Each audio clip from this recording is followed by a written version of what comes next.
Hey guys, Brady here with your daily tennis lesson. You know, it's one of the more common themes I hear when players I coach come from a match and they say, you know what, I just got crushed by this guy who lobbed me every time I came into the net. And their lobs would go so high and so deep and land right on the baseline. And so what I want to do, you guys, is over the next 3 days, do a little 3-part segment on how to really beat somebody that lobs a lot as we go into the net. And so today's segment is anticipating when we think a lob will come, because I've found that, you know, players that maybe don't have a great overhead, maybe aren't really strong at the net, if you let them know a lob is coming before you actually feed them a lob, they are way more comfortable, way more confident to hit that overhead well. Okay, so anticipating the lob. There's 3 keys to this. The first being the shot that I hit in to mark before the lob comes. Did I hit it really well or did I hit it weak? And I think what you guys will find is that if you pay really close attention to how you hit this shot, you're gonna know whether a lob or a passing shot is coming. You know, if Mark's standing there and my first volley or my approach shot just kind of floated into the corner, there's a very good chance Mark's going to try to hit a passing shot because I didn't pressure him, I didn't make him move too much. And at that point, I'm looking to cover with my volleys. But if I hit a shot where Mark's in the middle of the court and I hit with a little more depth and possibly a little more pace, you know, a position like that, where I haven't even seen Mark hit the ball yet, tips me off immediately that he's probably going to lob. Okay, so first and foremost, start paying really close attention to the shot that you guys use to get into the net. If you hit it well, especially deep, especially to a corner, that is a real tip-off that your opponent's probably going to lob. Okay, and at that point, we're going to start to notice a couple things. Mark's grip. Mark, set up your regular forehand, please. Okay, so Mark sets his forehand, you guys, where he's going to make a loop. And if he goes to lob, Mark, show us what you would do.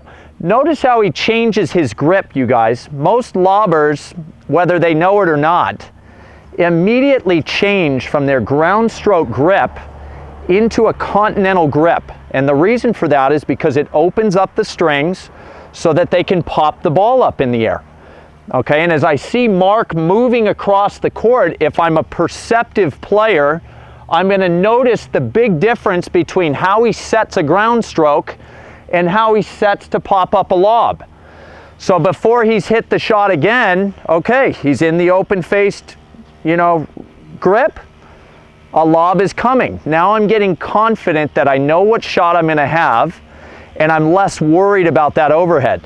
Okay, thirdly, really, really important, is that a shot deep to the corner or just deep in general is usually going to knock Mark a little bit off balance.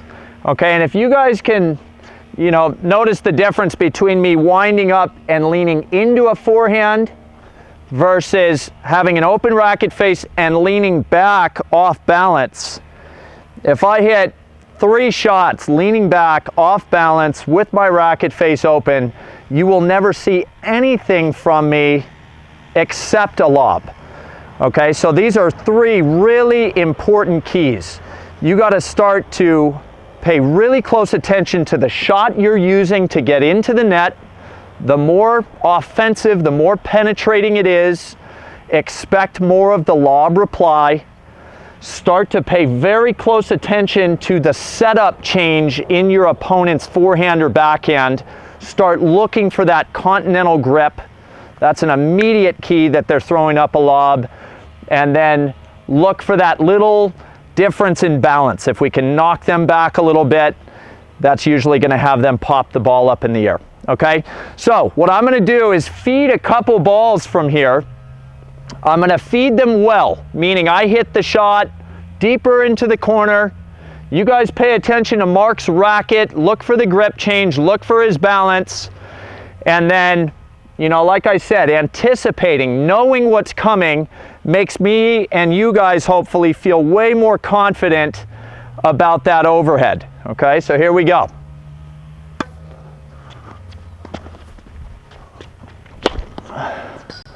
Get Mark deep to the corner. Look at that grip, you guys.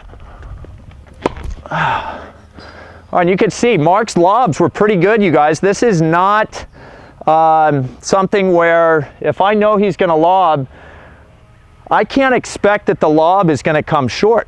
There's a good chance I might get moved, you know, into no man's land. But again, I think that you guys will find that even on a deep overhead, the fact that you anticipated that the shot was coming will make you feel way more confident in your overhead, even from this deep position where a lot of you fear that right now. And that's why these lobbers are beating you, because when these lobs come in high and deep, we didn't necessarily know we were going to get it. Your guys' first response is just to turn and run back and not even attempt to swing on an overhead. And that's what keeps us feeling offensive against a lobber, is not giving up position and retreating, but swinging for that big overhead, okay? So that's all I got for you guys today. I hope that was extremely helpful. Again, that was segment number 1 of a 3-segment overhead execution against somebody that lobs really well in a defensive position. All right, so please click like below this video, and if you guys happen to be watching on YouTube, please subscribe to our channel. Thanks, and we'll see you guys soon.